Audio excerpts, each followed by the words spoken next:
for 1 minute.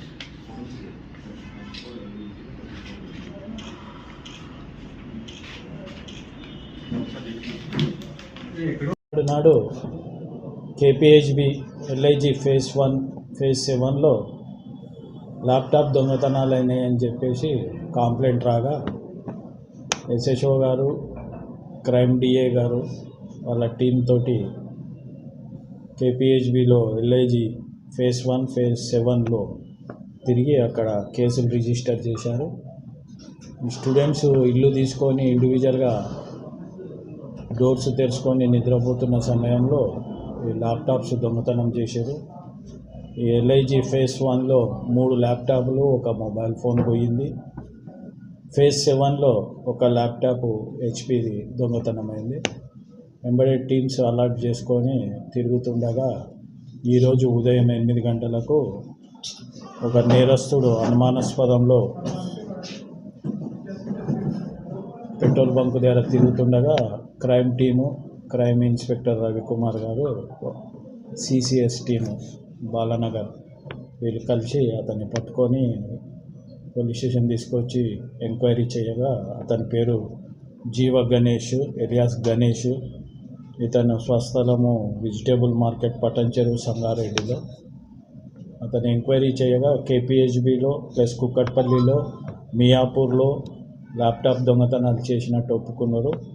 మొత్తము 10 ల్యాప్టాప్లు, mobiles recovery చేసి అతని అదుపులో తీసుకొని రిమాండ్కు తరలించినాం. ఒక్కొక్క ల్యాప్టాప్ ఈజీగా 50-70 దాని హెచ్పిని బట్టి ఉంటుంది. టోటల్గా వచ్చేసి 6 lakhs నుంచి 8 lakhs వరకు ఉంటుంది. ఇంతకుముందు ఈయన మేస్త్రి పని చేసేది. ఇతనికి ఒక ఫ్రెండ్ అయ్యిండు కుమార్ అని చెప్పేసి, నా వెంబడి బాంబే రారా, నువ్వు ఎంత చేసినా ఈ మేస్త్రి పనిలో ఏం ఉపయోగం ఉండదు, బాంబే తీసుకొని పోయి ఇతనికి దొంగతనాలు నేర్పించారు, ఈజీ మనీ ఎట్లా చేయాలి అని చెప్పేసి ఈ ఐటీ ఎంప్లాయీస్ని ఎంచుకొని ఇండ్లలో రాత్రిపూట పని చేసి మార్నింగ్ పని చేసుకొని వచ్చి నిద్రపోతుంటారు అదమర్చి. ఆ టైంలో ల్యాప్టాప్ ఎట్లా కొట్టేయాలని ఓన్లీ ల్యాప్టాప్స్, మొబైల్స్ దొంగతనం చేస్తారు. అమ్మేసిండు. రాజేందర్ అనే అతనికి ఒక అమ్మిండు. ఆ ట్రాకింగ్లో మనకు ద్వారా మొబైల్ ద్వారా దొరికింది. గతంలో 2024లో మియాపూర్లో కేసు అయింది. లెనోవో ల్యాప్టాప్ దొంగతనం చేశారు. మియాపూర్లో మొత్తం 4 ల్యాప్టాప్లు దొంగతనం చేశారు 24లో. మన దగ్గర 25లో కుక్కట్పల్లిలో, కేపీహెచ్బిలో 2 దొంగతనాలు చేశారు. మొత్తం 10 ల్యాప్టాప్లు. ఇతను కుమార్ అని చెప్పేసి కుమార్ నేర్పించిండు ఇతనికి. ఇక మేస్త్రి పని చేస్తుండే ఇంతకుముందు. ఈ కుమార్ ఎట్లా మనం మేస్త్రి పని చేస్తే మనకు పైసలు సరిపోవు, నా వెంబడి బాంబే రా అని బాంబే పెట్టి నేను బాంబే తీసుకుపోయి అక్కడ లావిష్గా తిరగడము, ఖర్చు పెట్టడము, ఈ దొంగతనాలు, ల్యాప్టాప్లు దొంగతనం చేసి చీప్గా అమ్మేయడము. 5,000కు 70,000 ల్యాప్టాప్ 5,000కు కొనుక్కుంటే ఈజీగా 5,000 తీసుకొని మళ్ళీ లావిష్ అట్లా మార్చుకున్నాడు. ఇందులో వీళ్ళిద్దరు మేస్త్రీలు, స్టార్టింగ్లో మేస్త్రీలు ఇస్నాపూర్లో ఉంటుండే.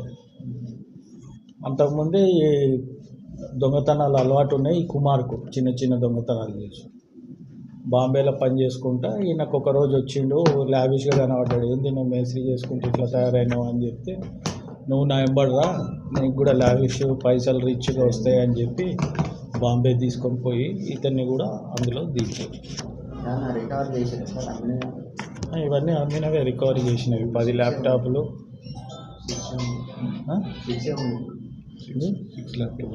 6 ల్యాప్టాప్స్. అంటే 10 రికవరీ అయినాయి. నీ ముందర 6 పెట్టినాం, 15 పెట్టాలా. 6 ల్యాప్టాప్స్, మొబైల్స్ ఒక 3, ఒక్కొక్క కాస్ట్లీ 70,000 ఉంటుంది రికవరీ చేసినాము. మరి మా డీసీపీ గారు ఆధ్వర్యంలో మా డిఐ రవికుమార్, ఇన్స్పెక్టర్ రాజశేఖర్ వీళ్ళ టీం అందరూ కష్టపడి పట్టుకున్నారు. వాళ్ళని అభినందిస్తున్నాను. Thank you.